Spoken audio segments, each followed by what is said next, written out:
வணக்கம் நேயர்களே, இன்று நம்முடன் ஊடகவியலாளர் திரு கேப்ரியல் தேவதாஸ் இணைந்திருக்கிறார். வணக்கம் சார். வணக்கம். சமீபத்தில் நீங்கள் திரு சீமான் அவர்களை எடுத்த நேர்காணல், அதில் ஒரு குறிப்பிட்ட போர்ஷன் மட்டும் ஒரு சர்ச்சையை ஏற்படுத்தியிருக்கு. திரு சீமான் அவர்கள் பெரியார் குறித்து கூறிய கருத்துக்கள், பெரியார் கருப்பை வேண்டாம், பெண்களுக்கு எதுக்கு கருப்பை, அதை அறுத்து வீசுங்கள் அப்படின்னு சொன்னார்.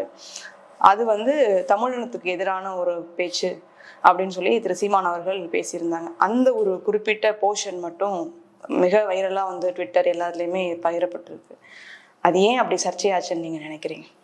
அதான் இப்போது ஒரு விஷயம் என்னென்னா, இந்த சீமான் அவர்களை நாங்கள் பேட்டி எடுத்தோம் இல்லையா, அப்போ தான் சேனலோட நேமையும் மாற்றுறோம். லெட்ஸ் டாக் எவ்ரிதிங் அப்படின்ற சேனல் நேமை தமிழ் தடம் அப்படின்ற மாதிரி பேர் மாற்றுறோம். அதுக்கப்புறம் சேனலில் கீவேர்ட்ஸ்லாம் சேஞ்ச் பண்ணுறோம். ஸோ இந்த விஷயங்கள்லாம் பண்ணும்போது நேச்சுரலாக அந்த வீடியோ சரியாக பெர்ஃபார்ம் பண்ணல. சீமான் அவர்களோட வீடியோ தான் அதுக்கப்புறம் ஃபஸ்ட்டாக போடுறோம். ஸோ வீடியோ சரியாக பெர்ஃபார்ம் பண்ணாமல் இருந்தது. அதுக்கப்புறம் இந்த கான்ட்ரவர்சி, இந்த மாதிரி பிரச்சனைகள் இருக்குன்னு சோஷியல் மீடியாலலாம் நிறையா ஷேர் பண்ணுறாங்க. அதுக்கப்புறம் அந்த வீடியோவும் பார்த்தோன்னா நிறைய பேர்கிட்ட போய் சேர ஆரம்பிக்குது. ஸோ அந்த வகையில் பார்க்கும்போது இந்த கான்ட்ரவர்சிஸ்லாம் அந்த வீடியோவை நிறைய பேர்கிட்ட எடுத்துகிட்டு போகிறதுக்கு ஓரளவுக்கு ஹெல்ப்ஃபுல்லாக இருந்தது. அதை தாண்டி இன்னொரு விஷயம், இப்போ நீங்கள் சொன்னது போல் அது ஒரு கான்ட்ரவர்சியாக மாறிச்சுன்னு சொல்கிறீங்க இல்லையா, அது ரொம்ப ஆச்சரியமாக இருந்தது. ஏன்னா அந்த இன்டர்வியூவில் அவர் சொன்ன விஷயம் ஒன்று, அது வேற ஒன்றா கம்யூனிகேட் பண்ணப்படுது மக்கள்கிட்ட, வேற ஒரு விஷயமா அது எடுத்து செல்லப்படுது. ஸோ தவறாக அந்த அவர் சொன்ன விஷயத்தை அவங்க ப்ரொஜெக்ட் பண்ணாங்க. அவர் குறிப்பிட்ட அதில் தாய்மை தான் பெண்மையோட முழுமை அப்படின்ற மாதிரி ஒரு வார்த்தை பயன்படுத்தியிருந்தார். அதுதான் ரொம்ப குறிப்பாக விவாதத்தை ஏற்படுத்தியிருக்கு. அது ரொம்ப சாதாரண விஷயம். இப்போ என்னன்னா, இப்போ லெட்ஸே கேப்ரியல், நான் ஒரு இண்டிவிஜுவல் இருக்கேன், எனக்கு ஒரு டேலண்ட் இருக்குன்னு வச்சுப்போம். நல்ல கிரிக்கெட் பிளேயராக நான் இருக்கேன்னு வச்சுப்போம், கிரிக்கெட் விளையாடக்கூடிய எனக்கு டேலண்ட் இருக்குன்னு வச்சுப்போம்.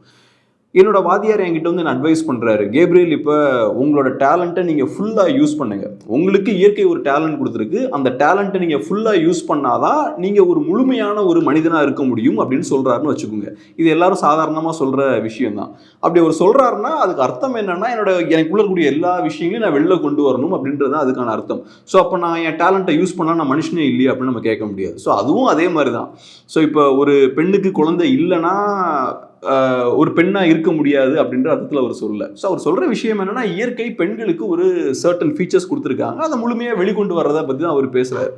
ஸோ அதுக்குன்னு அதை பேஸ் பண்ணி நம்ம அப்போ பெண்ணே இல்லையா, குழந்தை பெறலைன்னா பெண்ணாக இருக்க முடியாது அப்படின்ற மாதிரிலாம் நம்ம பார்க்கணுன்னு அவசியம் இல்லை. ரெண்டாவது, இதில் இன்னொரு முக்கியமான விஷயம் என்னென்னா, அதில் இன்னொரு ஃபண்டமெண்டலான ஒரு ஃப்ளாவும் இருக்குது. இப்போ நீங்கள் ஃபெமினிஸ்ட் பெர்ஸ்பெக்டிவ் பார்த்தா கூட பெரியார் சொல்கிற விஷயம் என்ன, இப்போ ஆணாதிக்கத்திலிருந்து பெண்கள் மீண்டு வர்றதுக்காக இந்த விஷயத்தை அவர் பண்ணணும்னு சொல்கிறார். ஸோ ஆணாதிக்கத்திலிருந்து மீண்டு வரணும், அது ஆண்களோட பிரச்சனை. அதுக்கு எதுக்கு பெண்கள் அவங்களோட உடம்புல இருக்கக்கூடிய ஒரு ஆர்கனை கட் பண்ணி அவங்க வெளில வீசணும்? இல்லை, அதை காரணமாக வச்சு தானே இப்போ உங்களை அடிமைப்படுத்தி வச்சிருக்காங்க அப்படிங்கிறது தானே. அப்போ ஆண்களுக்கு இருந்தவங்க பெண்கள் எதுக்கு அவங்க உடம்புல இருக்கக்கூடிய ஒரு ஆர்கனை ரிமூவ் பண்ணணும்? அது ஆண்களோட தவறு. ஆண்கள் தவறு பண்ணுறாங்கன்னா அப்போ ஆண்கள் நீங்கள் எப்படி சேஞ்ச் பண்ணணும், உங்கள் பிஹேவியரை மாற்றணும், பெண்கள் குறித்து உங்கள் பார்வையை மாற்றணும், உங்கள் டீச்சிங் எல்லாம் ஆண்களை நோக்கியில் இருக்கணும். பெண்கள் எதுக்கு அந்த விஷயத்தை பண்ணணும்? அவங்களோட பாடியில் இருக்கக்கூடிய ஒரு பார்ட்டை அவங்க எதுக்கு ரிமூவ் பண்ணணும்? இப்போ அதனால அப்படி யாரும் இப்போ ரிமூவ் பண்ணியிருக்காங்களா தமிழ்நாட்டில்? பெரியார் சொன்னதுனால அந்த மாதிரியான விஷயங்களை ஃபாலோ பண்ணுறாங்களா அப்படின்னா அது நமக்கு தெரியல, அது கொஸ்டின் தான். அப்படி இருக்கும்போது அதனால தான் பாப்புலேஷன் கம்மியாயிடுச்சு அப்படின்ற மாதிரி திரு சீமான் அவர்கள் அந்த இதில் பேசியிருந்தாங்க இல்லையா? அதான் இப்போ இதில் ரெண்டு விஷயம். ஒன்று, நீங்கள் என்ன சொல்கிறீங்கன்னா, பெரியார் சொன்னதை கேட்டுட்டு எல்லாரும் அதை செஞ்சுட்டாங்களா அப்படின்ற ஒரு கேள்வி. ஸோ அப்படி இருக்கும்போது அதை பேஸ் பண்ணி பாப்புலேஷன் கம்மியானதுக்கு பெரியாரை நீங்கள் குறை சொல்கிறது கரெக்டாக அப்படின்ற இன்னொரு கேள்வியை நீங்கள் வைக்கிறீங்க. ஃபர்ஸ்ட் என்னன்னா, இதில் ஃபண்டமெண்டல் ப்ராப்ளம் என்னன்னா, நம்ம சொல்லக்கூடிய ஒவ்வொரு வார்த்தைக்கும் அர்த்தம் இருக்குது. இப்போ நம்ம கேமரா முன்னாடி பேசுகிறோம்னா ஆயிரக்கணக்கான மக்கள் பார்க்க போகிறாங்க, நம்ம என்ன சொல்கிறோம் அப்படின்றத கேர்ஃபுல்லாக சொல்லணும். மக்கள் கேட்பாங்களோ கேட்க மாட்டாங்களோ அதெல்லாம் தாண்டி கேர்ஃபுல்லாக சொல்லணும், எது கரெக்டோ அதை சொல்லணும். ஸோ நமக்கு தெரிஞ்ச எது கரெக்டாக அதை சொல்லணும். அதையும் தாண்டி சில சமயம் நமக்கே தெரியாமல் தவறு பண்ணிடலாம், அது வேற விஷயம். பட் நம்ம சொல்கிறது கரெக்டான ஒரு விஷயமா இருக்கணும். ஸோ அந்த வகையில் பெரியார்களோட அந்த ஸ்டேட்மெண்ட்டில் சில தவறுகள் இருக்குது. ஸோ அது ஒரு சைடில் வச்சுப்போம். இப்போ ரெண்டாவது கேள்வி என்னென்னா, மக்கள் அதை சொல்லி அதை கேட்டுட்டு அவங்க என்ன கருப்பைகளெல்லாம் அவங்க என்ன ரிமூவ் பண்ணிட்டாங்களா, பாப்புலேஷன் கம்மியாயிருச்சு அப்படின்ற மாதிரி சொல்கிறீங்க. இதை நம்ம அப்படி பார்க்கக்கூடாது. ஓவராலாக தமிழ்நாட்டில் நாம் பார்த்த அளவில் இந்த கடந்த சில ஆண்டுகளாகவே ஒரு 20-30 இயர்ஸாகவே பார்த்தோம்னா பாப்புலேஷனை கம்மி பண்ணணும் அப்படின்ற ஒரு கேம்பெயின் போயிட்டுருக்கு. கவர்மெண்ட் சைட்லேருந்து அந்த கேம்பெயின் போயிட்டுருக்கு. பாப்புலேஷனை ரெடியூஸ் பண்ணணும், நாம் இருவர் நமக்கு இருவர், அப்புறம் நாம் இருவர் நமக்கு ஒருவர், இந்த மாதிரியான ஓவராலாவே இந்தியாவோட பாப்புலேஷனை கண்ட்ரோல் பண்ணுறதுக்காக எடுத்த ஆக்ஷன். ஆமாம், ஓவராலாக இந்தியா முழுக்க ஒரு டைரக்டிவ் கொடுக்கப்படுது. தமிழ்நாட்டிலையும் அதை கரெக்டாக அதை இம்ப்ளிமெண்ட் பண்ணுறாங்க. அது போக இந்த விஷயங்களும் சேர்ந்து கல்ச்சர்லாம் பார்த்தோம்னா, பெண்கள் நிறைய குழந்தைகள் அவங்களுக்கு இருந்ததுன்னா அவங்க ஆண்களுக்கு அடிமைப்பட்டு போயிடுவாங்க. ஸோ அடிமைத்தனத்துலேருந்து மீண்டு வரணும்னா குழந்தைகள் கம்மியாக இருந்தால் பெட்டர். இந்த மாதிரியான ஆர்கியூமெண்ட்ஸ்லாம் வைக்கிறது இருக்கு இல்லையா? ஸோ இதுவும் அதுக்கு கான்ட்ரிபியூட்டிங் ஃபேக்டராக கொஞ்சம் மைல்டாக இருந்திருக்கலாம். ஸோ ஓவராலாக ஒரு என்வாரன்மெண்ட் இருக்கு இல்லையா, குழந்தைகள் கம்மியாக பெற்றுக்கிறது பெட்டர் அப்படின்ற ஒரு நரேட்டிவ் இருக்கு இல்லையா, அதுக்கு இந்த மாதிரியான ஸ்டேட்மெண்ட் ஒரு சின்ன ஒரு கான்ட்ரிபியூட்டிங் ஃபேக்டராக இருக்கலாம். இதை சொன்னனாலேயே பாப்புலேஷன் கம்மியாச்சுன்னு கிடையாது. பட் ஒரு நரேட்டிவ் நிறைய சைட்லேருந்து நிறைய வகையான ஆர்கியூமெண்ட்ஸ் முன்வைக்கப்படுது. அதில் இதுவும் ஒரு கான்ட்ரிபியூட்டிங் ஃபேக்டராக இருக்கலாம் அப்படின்ற மாதிரி நம்ம பார்க்கலாம். அதுவுமே நான் தவறான ஒரு விஷயமா தான் பார்க்குறேன். என்னை பொறுத்தளவில் இப்போ ஒரு சொசைட்டி, இந்த உலகத்திலே ரொம்ப முக்கியமான ஒரு விஷயம் என்னன்னு நீங்கள் என்கிட்ட கேட்டிங்கன்னா குழந்தைகள் தான் நான் சொல்லுவேன். உலகத்திலே ரொம்ப முக்கியமான ஒரு விஷயம், ரொம்ப ப்ரெஷியஸான ஒரு விஷயம்னா குழந்தைகள் தான். ஏன் குழந்தைகள் ரொம்ப முக்கியம்னு சொல்கிறேன்னா, இன்றைக்கி பெரியார் அவர்களே மாற்றம் பற்றி பேசுகிறாரு, சாதி ஒழிப்பு பற்றி பேசுகிறாரு. அவர் கடைசியில் ரொம்ப வயசானதுக்கு அப்புறமும் இந்த விஷயங்களெல்லாம் ரொம்ப பேஷனேட்டாக அவர் பேசினார். இதெல்லாம் யாருக்காக பேசுகிறாரு? அவருக்கு தான் வயசாயிருச்சு, சீக்கிரமாக சாக போகிறார். இப்போ யாருக்கு அவர் பேசுகிறார்? வருங்கால சந்ததிகளுக்காக. ஸோ குழந்தைகளுக்காக தான், நெக்ஸ்ட் ஜென்ரேஷனுக்காக நீங்கள் பேசுகிறீங்க. இப்போ நானும் நீங்களும் பேசக்கூடிய விஷயங்கள், நம்ம சொசைட்டியில் சேலஞ்ச் பண்ணக்கூடிய விஷயங்கள், சொசைட்டியை மாற்றணும்னு நம்ம நினைக்கிறோம்னா யாருக்காக மாற்றுறோம்? நம்ம நெக்ஸ்ட் ஜென்ரேஷனுக்காக நம்ம இந்த விஷயங்களெல்லாம் நம்ம பண்ணுறோம். ஸோ இப்போ இந்த உலகத்தில் கூடிய எல்லா விஷயங்கள்லையுமே ரொம்ப ஸ்பெஷலான, ரொம்ப ப்ரெஷியஸான ஒரு விஷயம்னா குழந்தைகள் தான். அப்படிப்பட்ட ஒரு விஷயத்தை நம்ம ரொம்ப கேஷுவலாக, ஆணாதிக்கத்தை நீங்கள் எதிர்கொள்ளணும்னா குழந்தைங்கள கம்மி பண்ணிக்கோங்க அப்படின்ற ஆங்கிளில் பார்க்குறதே நான் கரெக்டான ஒரு விஷயம் இல்லை அப்படின்ற மாதிரி தான் நான் பார்க்குறேன். ரெண்டாவது, பாப்புலேஷன் ஓவராலாக கம்மியாகுதுன்னா அதனால ஏகப்பட்ட பாதிப்புகளும் வரும். ஒன்று, ஒரு சொசைட்டி ஸ்டெடியாக க்ரோ ஆகணும்னா பாப்புலேஷனும் ப்ரொபோஷனலாக க்ரோ ஆகணும். இப்போ அமெரிக்காவை எடுத்துக்கிட்டிங்கன்னா அமெரிக்கன் பாப்புலேஷன் க்ரோத் 1% ஒவ்வொரு வருஷம் ஆவரேஜாக. அந்த பாப்புலேஷன் க்ரோத் எப்படி வருதுன்னு பார்த்தோம்னா, அமெரிக்கர்களோட ஃபர்டிலிட்டி ரேட் பார்த்தோம்னா அந்த பாப்புலேஷனை ரிப்ளேஸ் பண்ணுற அளவுக்கு தான் இருக்குது, அந்த பாப்புலேஷனை மெயின்டைன் பண்ணுற அளவுக்கு தான் இருக்குது. பட் அதை தாண்டி 1% க்ரோத் எங்கேருந்து வருதுன்னா நிறைய இமிகிரன்ஸ் உள்ளே வராங்க. ஒவ்வொரு வருஷமும் ஏறக்குறைய 1 மில்லியன் இமிகிரன்ஸ் பார்த்தோம்னா அமெரிக்காவுக்குள்ளே வராங்க. ஸோ அதனால அந்த பாப்புலேஷன் க்ரோத் இருக்குது. பட் இருந்தாலும் அமெரிக்காக்காரன் ஏன் அந்த 1 மில்லியன் இமிகிரன்ஸை ஒவ்வொரு வருஷமும் உள்ளே விடுறான்னா, ஒரு நாட்டோட பாப்புலேஷன் இன்க்ரீஸ் ஆக தான் அவங்களோட ஓவரால் எக்கானமியும் க்ரோ ஆகும். ஸோ அந்த எக்கானமியை க்ரோ பண்ணுறதுக்கு அமெரிக்கன்ஸுக்கு அந்த எக்ஸ்ட்ரா பாப்புலேஷனும் தேவைப்படுது. ஸோ பாப்புலேஷன் க்ரோத் ரொம்ப அவசியம். ஒரு ஷ்ரிங்கிங் எக்கானமி இருக்குன்னு வச்சுப்போம். இப்போ யூரோப்லலாம் நிறைய நாடுகளில் பார்த்தோம்னா பாப்புலேஷன் ஷ்ரிங்க் ஆகிட்டு இருக்கு, அவங்களோட எக்கானமியும் அதே மாதிரி ஷ்ரிங்க் ஆகிட்டு இருக்கு. ஸோ இது நம்ம பொருளாதாரத்தை பாதிக்கிறதுக்கான வாய்ப்பும் இருக்குது. அதுபோக இந்தியா மாதிரியான ஒரு நாட்டில் இப்போ ரீசெண்டாக நீங்கள் கேள்விப்பட்டிருப்பீங்க, ஒரு காலத்தில் பீகாருக்கும் தமிழ்நாட்டுக்கும் பாப்புலேஷன் ஏறக்குறைய ஒரே மாதிரி இருந்தது. 60ஸ்லாம் ஈக்குவல் பாப்புலேஷன் இருந்தது. இன்றைக்கி தமிழ்நாட்டோட பாப்புலேஷன் அரௌண்ட் 7 crores இருக்குது, பீகாரோட பாப்புலேஷன் 12.5 crores என்னமோ நினைக்கிறேன். ஸோ நம்மளை விட 2 மடங்கு அதிகமான பாப்புலேஷன், ஏறக்குறைய 2 மடங்கு அதிகமான பாப்புலேஷன் பீகாரில் இருக்குது. ஸோ இப்போ பீகாரில் இப்போ எவ்வளோ எம்பிஸ் இருக்காங்கன்னு பார்த்தோம்னா 40 எம்பிஸ் இருக்காங்க. தமிழ்நாட்டில் 39 எம்பிஸ் இருக்காங்க. ஸோ பாப்புலேஷன் ஏறக்குறைய அவனுக்கு 2 times அதிகமாக இருந்தாலும் எம்பிஸ் பார்த்தோம்னா அவனுக்கு கம்மியாக தான் இருக்காங்க. ஸோ பாப்புலேஷனுக்கு ஏற்ற மாதிரி எம்பிஸை இன்க்ரீஸ் பண்ணணும் அப்படின்ற மாதிரி சொல்கிறாங்க. இப்போ அந்த விஷயத்தை நம்ம பண்ணோம்னா என்ன ஆகும்னா நமக்கு ரெப்ரசன்டேஷன் கம்மியாகும். இதே விஷயத்துல முதல்வர் அவர்கள் பேசும்போது சொல்லியிருந்தாங்க, 16 பெற்று பெறுவாள்கன்னு ஒரு கல்யாணத்துல பேசும்போது சொல்லியிருந்தாங்க. 16 குழந்தைங்கன்னு சொல்ல வேண்டிய சிச்சுவேஷனுக்கு நம்ம வந்துட்டோம். ஏன்னா மக்கள் தொகை அடிப்படையில இந்த தேர்தல்லாம் நடக்கும் பொழுது நமக்கு பெரிய சிக்கல் ஆயிடும். அதனால இப்ப அதிகமா குழந்தை பெற்றுக்க வேண்டிய தேவை இருக்கு அப்படின்ற மாதிரி தமிழக முதல்வரே கூட சொல்லியிருந்தாங்க. இந்த புரிதல் ஸ்டார்டிங்லேயே இருந்திருக்கணும். இப்போ பாப்புலேஷன் இன்க்ரீஸ் பண்ணுறதுன்றது ஒரு மந்திரக்கோலை கையில் வச்சுக்கிட்டு நாளைக்கு டக்குன்னு பாப்புலேஷன் இன்க்ரீஸ் பண்ணுங்கன்னா இன்க்ரீஸ் ஆகாது. அது ஸ்டெடியாக கன்சிஸ்டண்ட்டாக நீங்கள் என்கரேஜ் பண்ணி அதை கொண்டு வரணும். ஸோ இந்த புரிதல் ஸ்டார்டிங்லேயே இருந்திருக்கணும். நீங்கள் ஸ்டார்டிங்லேயே மக்களை கண்ட்ரோல் பண்ணுங்கள், பாப்புலேஷனை கண்ட்ரோல் பண்ணுங்கள், கம்மியான குழந்தைகளை பெற்றுக்கொள்ளுங்க அப்படின்ற மாதிரி நீங்கள் ஃபஸ்ட்டே புஷ் பண்ணிடக்கூடாது. இப்போ உங்களுக்கு அந்த தேவை வருது இல்லை? இப்போ எப்போ உங்களுக்கு இந்த தேவை வருது? பொலிட்டிக்கலாக தமிழ்நாட்டுக்கு ரெப்ரசன்டேஷன் கம்மியாகுமோ அப்படின்ற ஒரு சூழல் வரும்போது உங்களுக்கு தேவைப்படுது. இப்போ அவங்களுக்கு இப்போ பீகார் எடுத்துக்கோங்க. பீகாரில் இப்போ பாப்புலேஷன் 12.5 கோடி இருக்குது, நமக்கு இப்போ அரௌண்ட் 7 crores இருக்குது. இதை எப்படி நீங்கள் பேலன்ஸ் பண்ண போகிறீங்க? இது பேலன்ஸ் பண்ணுறது ஈஸியான காரியம் இல்லை. ரெண்டாவது, நான் கவர்மெண்ட்டை மட்டுமே பிளேம் பண்ணல. ஒரு நாட்டோடையோ ஒரு ஸ்டேட்டோட பாப்புலேஷன் கம்மியாகுதுன்னா கவர்மெண்ட்டோட கேம்பெயின் ப்ரொபகண்டானால மட்டுமே அதை கம்மி பண்ணிட முடியாது. எப்பவும் என்ன ஆகும்னா, ஒரு பொருளாதாரம் வளரும் போது ஒரு ஸ்டேஜை எட்டினதுக்கு அப்புறம் பாப்புலேஷன் டிராப் ஆகும். இப்போ நம்ம லோ இன்கம் கண்ட்ரி இருப்பாங்க இல்லையா, கொஞ்சம் ஏழ்மையான நாடுகள் இருப்பாங்க இல்லையா, அங்கே பார்த்தோம்னா ஃபெர்டிலிட்டி ரேட்லாம் அதிகமாக இருக்கும். இது வளர்ந்த நாடுகளில் பார்த்தோம்னா ஃபெர்டிலிட்டி ரேட் கம்மியாக இருக்கும். இப்போ யூரோப் மாதிரியான கண்ட்ரீஸில் அவங்களோட ஓவரால் பாப்புலேஷன் க்ரோத்தே கம்மியாக இருக்கும். நிறையா கண்ட்ரீஸ் பார்த்தோன்னா ஷ்ரிங்கிங் பாப்புலேஷன் தான் அங்கே இருக்குது. ஜப்பான்லாம் ரொம்ப கம்மி, சவுத் கொரியாலாம் ரொம்ப கம்மி. ஸோ தமிழ்நாட்டுக்கும் அது பொருந்தும். பீகாரை விட தமிழ்நாடு வளர்ந்த ஒரு மாநிலம். ஸோ நேச்சுரலாக ஒரு வளர்ந்த மாநிலமாக இருக்கும்போது மக்கள் வந்து குழந்தை பெற்றுக்கொள்வதையும் அவங்க கம்மி பண்ணிடுவாங்க. ஏன்னா ஆண்கள் பெண்கள் எல்லாருமே வேலை பார்ப்பாங்க. அப்படி வேலைக்கு போகும்போது குழந்தைங்களை வளர்க்குறதுல கஷ்டம் இருக்கும். அதே மாதிரி வளர்ந்த நாடுகள்லாம் பார்த்தோம்னா அர்பன் கண்ட்ரீஸாக இருக்கும், இல்லாட்டி அர்பன் ஸ்டேட்ஸாக இருக்கும். நிறையா பெரிய பெரிய சிட்டிஸ்லாம் இருக்கும். சிட்டிஸில் லிவிங் ஸ்டாண்டர்ட்ஸ் ரொம்ப அதிகமாக இருக்கும், லிவிங் காஸ்ட் ரொம்ப அதிகமாக இருக்கும். ஸோ ஒரு 2-3 குழந்தைங்களை வளர்க்குறது கஷ்டம். ஸோ அதனால் ஒரு குழந்தையோடு அவங்க ஸ்டாப் பண்ணிடுவாங்க. ஸோ இந்த ஃபேக்டர்ஸும் இங்கே அடங்கும். தமிழ்நாட்டோட பாப்புலேஷன் கம்மியாகுதுன்னா இந்த மாதிரியான விஷயங்களும் ஒரு காரணம். பட் இதை தாண்டி நீங்கள் ஏன் என்கரேஜ் பண்ணுறீங்க? நீங்கள் பாப்புலேஷனை கம்மி பண்ணுங்கன்னு இவ்வளோ நாள் கேம்பெயின் பண்ணீங்க, என்கரேஜ் பண்ணீங்க. இப்போ இல்லை திடீர்னு இன்க்ரீஸ் பண்ணுங்கன்னு சொல்கிறீங்க. இந்த பாலிசி தெளிவு இருக்குல்ல, இப்போ இன்க்ரீஸ் பண்ணுன்னு சொல்கிறீங்களே, இது ஃபஸ்ட்டே இருந்திருக்குன்னு சொல்கிறேன். இல்லை, நீங்கள் சொல்கிற மாதிரி இது பொலிட்டிக்கல் ரீசனுக்காக இப்போ இன்க்ரீஸ் பண்ணுங்கன்னு சொல்கிறாங்க.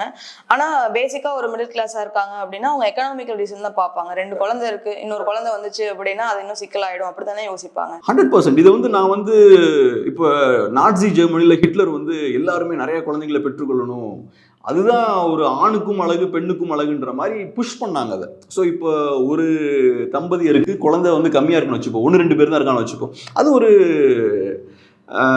அது அவமானமாக பார்க்கப்பட்டுச்சு. அது ஒரு ஆணுக்கு வந்து மேஸ்குலினா இல்லை, இவன் ஆண்மை இல்லை, அதனால தான் எனக்கு 2 குழந்தை இருக்குன்ற மாதிரி அப்படி புஷ் பண்ணாங்கன்னா அந்த மாதிரிலாம் நான் சொல்ல வரேன். நான் என்ன சொல்ல வரேன், ஒரு ஆணும் பெண்ணும் எவ்வளோ குழந்தைகள் அவங்களுக்கு வேணும் அப்படின்றது அவங்களோட பர்சனல் சாய்ஸ். இப்போ நான் வந்து லெட்ஸே நிறைய பணம் சம்பாதிக்கிறேன், நிறைய ரிசோர்ஸ் இருக்குன்னு வச்சுப்போம், அப்போ நான் அதுக்கு ரெடியாக இருக்கலாம். இப்போ இல்லை என் ஒய்ஃபும் ஒர்க் பண்ணுறாங்க, நானும் ஒர்க் பண்ணுறேன், எனக்கு டைட்டான ஒரு சூழல் இருக்குன்னா அதுதான் என்னோட சிச்சுவேஷன், அதுக்கேற்ற மாதிரி நான் பண்ணலாம். ஸோ அதுலலாம் எந்த பிரச்சனையும் இல்லை. ஒவ்வொருத்தனுக்கும் ஒவ்வொரு சிச்சுவேஷன் இருக்கும், அவனோட சிச்சுவேஷனுக்கு ஏற்ற மாதிரி தான் அவனோட ஃபேமிலியை அவன் பிளான் பண்ண முடியும். என் குடும்பம் சின்ன குடும்பமாக இருக்கணுமா பெரிய குடும்பமாக இருக்கணுமான்றதை அவன் தான் பிளான் பண்ண முடியும். பட் ஓவராலாக நிறைய குழந்தைங்களை பெற்றுக்கொள்வதுன்றது முட்டாள்கள் தான் நிறைய குழந்தைங்களை பெற்றுக்கொள்வாங்க, படித்தவங்க அந்த மாதிரி பண்ண மாட்டாங்க. ஸோ ஏதோ குழந்தைகள் நிறைய பெற்றுக்கிறதே தவறான ஒரு விஷயம் மாதிரி, அது வந்து இன்டெலிஜென்ஸ் வந்து கம்மியாக இருக்கக்கூடிய ஆட்களோட விஷயம் மாதிரி பேசுறது இருக்கு இல்லையா, அது நான் தவறுன்னு சொல்கிறேன். அந்த மாதிரியான ஒரு தாட் ப்ராசஸ் பார்த்தோன்னா இந்த லாஸ்ட் ஒரு 30-40 இயர்ஸில் தமிழ்நாட்டில் டெவலப் ஆயிருக்கு. ஸோ இப்போ ஒரு பிரச்சனை கிரியேட் ஆயிருக்கு. அதனால நீங்கள் ஏதோ ஒரு பாயிண்ட்ல நார்த் இந்தியாவில் இருக்கவங்கலாம் எனக்கு ஈக்குவல் ரெப்ரஸன்டேஷன் வேணும்னு கேட்பான். ஏன்னா இப்போ பீகார்காரன் கேட்க தானே செய்வான். தமிழ்நாட்டை விட நான் ஏறக்குறைய 2 times பெரிய ஸ்டேட்டாக இருக்கேன், பட் இருந்தாலும் எனக்கு ரெப்ரஸன்டேஷன் ஏறக்குறைய அவன் மாதிரி தான் இருக்குது, அவனுக்கு ஈக்குவலாக இருக்குது. ஸோ எனக்கு அதிகமாக வேணும்னு கேட்பான்ல.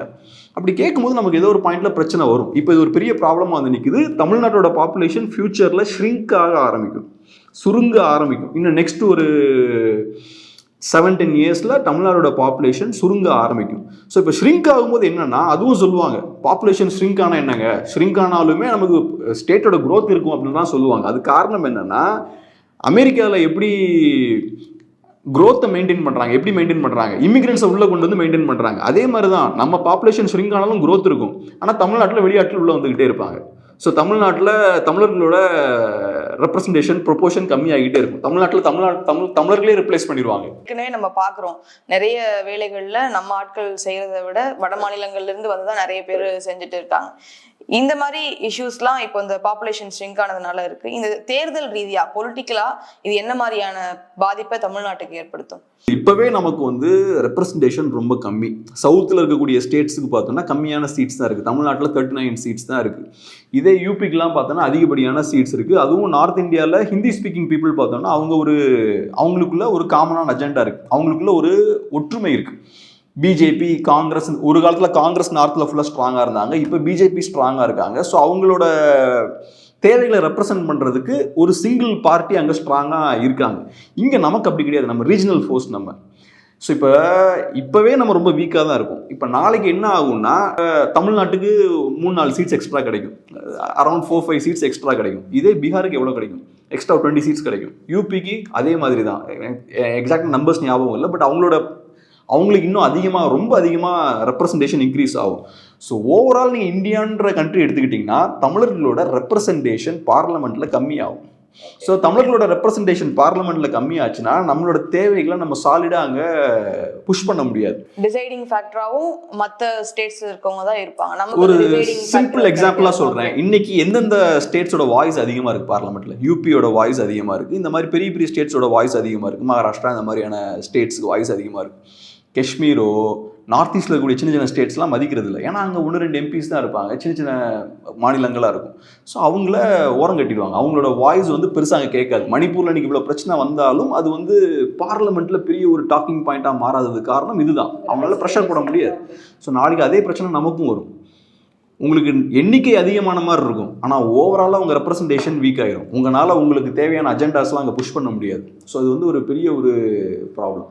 ஃபியூச்சர்ல பொலிட்டிக்கலா இப்படி ஒரு இஷ்யூ இருக்கு அப்படிங்கிறத நம்ம அக்செப்ட் பண்ணிக்க முடியும். ஆனா இப்பவே நம்ம பார்த்தோம் அப்படின்னா பெருநகரங்கள்ல எல்லாம் வந்து அந்த மக்கள் தொகை நெருக்கம் அப்படிங்கிறது ரொம்ப அதிகமா இருக்கு. ஒரு ஸ்கொயர் மீட்டருக்கு இவ்வளவு மக்கள் தான் வாழணும்னா அதை தாண்டி தான் அதிகமாக தான் ஆல்ரெடி இருக்கும்.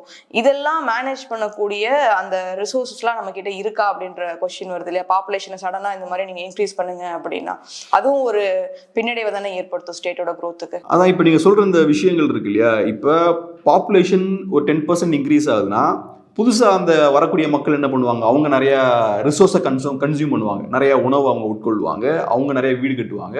ஸோ உலகத்தில் நமக்கு கொஞ்சம் ரிசோர்ஸ் தான் இருக்குது. இவங்க பாப்புலேஷன் இன்க்ரீஸ் ஆக அவங்க நிறைய ரிசோர்ஸை கன்சியூம் பண்ண ஆரம்பிப்பாங்க. ஸோ அப்போ என்வரான்மெண்ட்டுக்கு ஒரு ஸ்ட்ரெஸ் ஏற்படும், அது பிரச்சனைகளை ஏற்படுத்துமோ அப்படின்ற ஒரு கேள்வி இருக்குது. இப்போ வர கேள்வி இல்லை, இது பார்த்தோன்னா ஒரு 200 இயர்ஸாக அந்த கொஸ்டின் வந்து ரைஸ் பண்ணிக்கிட்டே இருக்காங்க. என்னோட ஸ்ட்ராங்கான நம்பிக்கை என்னன்னா, கவர்மெண்ட்டோட வேலை பாப்புலேஷன் இன்க்ரீஸ் ஆனால் அதுக்கு தேவையான ஃபெசிலிட்டிஸை செஞ்சு கொடுக்குறது தான் கவர்மெண்ட்டோட வேலை. நீங்கள் பாப்புலேஷனை கம்மி பண்ணுங்கன்னு சொல்கிறது கவர்மெண்ட்டோட வேலை கிடையாதுன்றது என்னோட ஸ்ட்ராங்கான நம்பிக்கை. ரெண்டாவது, இப்போ பாப்புலேஷன் இன்க்ரீஸ் ஆகிறதால நிறைய பிரச்சனைகள் வருமா அப்படின்னு பார்த்தீங்கன்னா அதுக்கு ஆதாரங்கள் இல்லை. இப்போ நான் ஒன்று சொல்கிறேன் உங்களுக்கு. 1798 தாமஸ் மால்டூஸ்ன்னு நினைக்கிறேன், அவரோட பேர் கரெக்டாக ப்ரொனவுன்ஸ் பண்ணுறான்னு தெரியல, இவர் தான் ஃபஸ்ட்டு இந்த பாப்புலேஷன் தியரி எல்லாம் முன்வைக்கிறார். அவர் என்ன சொல்கிறாருன்னா, பாப்புலேஷன் வேகமாக ரேப்பிடாக இன்க்ரீஸ் ஆச்சுன்னா அந்த ஸ்ட்ரெஸ்ஸை வந்து உலகம் தாங்காது, அப்புறம் ஒரு பாயிண்ட்டுக்கு அப்புறம் ரேப்பிடாக பாப்புலேஷன் டிக்ரீஸ் ஆக ஆரம்பிச்சிடும் அப்படின்ற மாதிரி அவர் சொல்கிறார். ஒரு பெரிய ஒரு எச்சரிக்கையை கொடுக்குறார். என்னோட ஞாபகம் என்னென்னா 1 பில்லியன் டச் பண்ணியாச்சுன்னா பாப்புலேஷன், உலகம் அதுக்கு மேலே தாங்காதுன்னு அவர் அப்போ சொன்னார். இன்னைக்கு வேர்ல்டோட பாப்புலேஷன் அரௌண்ட் 8 பில்லியன் நினைக்கிறேன்ல, 8 பில்லியன் நினைக்கிறேன், 7 or 8 பில்லியன் இருக்கும் இப்போ. ஸோ அவர் 1 பில்லியனே தாங்காதுன்னு சொன்னார், இன்னைக்கு 8 பில்லியன். 200 இயர்ஸ் மேலே அவர் சொன்னது வந்து கம்ப்ளீட்டாக டிஸ்ப்ரூவ் ஆயிருக்கு.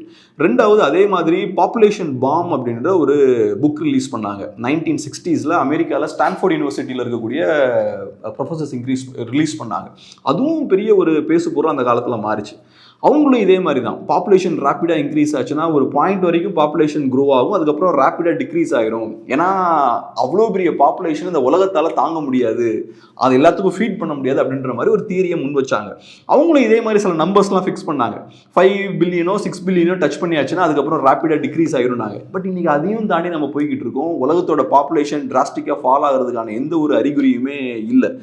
அதே போல் இப்போ என்ன சொல்கிறாங்கன்னா 9 பில்லியனை டச் பண்ணியாச்சுன்னா, பாப்புலேஷன் டச் பண்ணியாச்சுன்னா அதுக்கப்புறம் ஒரு ரேப்பிடான ஒரு ஃபால் இருக்கும் அப்படின்ற மாதிரி நிறைய சோஷியாலஜிஸ்ட்லாம் அவங்க சொல்கிறாங்க. ஸோ எனக்கு தெரியல அது எந்த அளவுக்கு உண்மைன்னு. பட் நம்ம வந்து இப்போ நான் 1789 ஒருத்தர் சொன்னார்னு இல்லை, 1798 ஒருத்தர் சொன்னார்னு சொன்னல, அவரோட பேச்சை கேட்டு நம்ம பாப்புலேஷனை ஃபுல்லாக கண்ட்ரோல் பண்ணியிருந்தோம்னா இன்றைக்கி 8 பில்லியன் வரைக்கும் வந்திருக்காது இன்றைக்கி. ஸோ நான் என்ன சொல்ல வரேன்னா, மனிதர்கள் ஒவ்வொரு டைம்லையும் ஒவ்வொரு சேலஞ்சஸை ஃபேஸ் பண்ணுவாங்க. நேற்று நம்ம 1 ஏக்கர் நிலத்தில் ஒரு 100 கிலோ அரிசி மேனுஃபேக்சர் பண்ணுறோன்னா இன்றைக்கி அதே 1 ஏக்கர் நிலத்தில் நம்ம 1000 கிலோ அரிசியை மேனுஃபேக்சர் பண்ணுறோம். நாளைக்கு இன்னும் வேறு மாதிரியான சூழல்லாம் மாறும். ஸோ ஒரு சேலஞ்ச் வருது, நிறைய பாப்புலேஷன் இன்க்ரீஸ் ஆகுது, ப்ராப்ளம்ஸ் வருதுன்னா அதுக்கு சொல்யூஷன் மனுஷனே கண்டுபிடிப்பான். இதுதான் மனிதர்களோட வேலை. நம்ம ஒவ்வொரு காலகட்டத்திலையும் ஒவ்வொரு பிரச்சனைக்கும் ஒரு சொல்யூஷன் கண்டுபிடிச்சி தான் இன்றைக்கி இவ்வளோ பெரிய இடத்துக்கு மனுஷன் வந்து ஹியூமன் ரேஸ் இன்றைக்கி இந்த இடத்துக்கு வந்து நிற்குது. ஸோ அதெல்லாம் பற்றி பெருசாக யோசிக்க வேண்டிய அவசியம் இல்லைன்னு நினைக்கிறேன். ஸோ பாப்புலேஷன் இன்க்ரீஸ் ஆகுதுன்னா அதுக்கு என்ன பண்ணணுமோ அந்த விஷயத்தை கவர்மெண்ட் பண்ணணும். அதை விட்டுட்டு இல்லை நீங்கள் இப்படி பண்ணுங்க அப்படி பண்ணுங்கன்னு இந்த மாதிரி சொல்லிட்டு அப்புறம் கடைசியில் பிரச்சனை வரும்போது நம்ம இனிமேல் பாப்புலேஷன் இன்க்ரீஸ் பண்ணோம் அப்படின்னா உடனே எப்படி பண்ண முடியாது. ஸோ சைனா மாதிரியான கண்ட்ரிலாம் பார்த்தோம்னா அவங்களோட பேஸே வந்து ஹை பாப்புலேஷன் அப்படி தான் இருந்தது. இப்போ அவங்களே வந்து ஒரு குழந்தை போதும், ஏன்னா அது வந்து எக்கனாமிக் ரொம்ப இதாக இருக்குன்னு சொல்லி அவங்களே ஒரு குழந்தையோட இப்போ ஸ்டாப் பண்ணுற மாதிரியான சூழல். அது தவறுன்னு தான் நான் பார்க்குறேன்.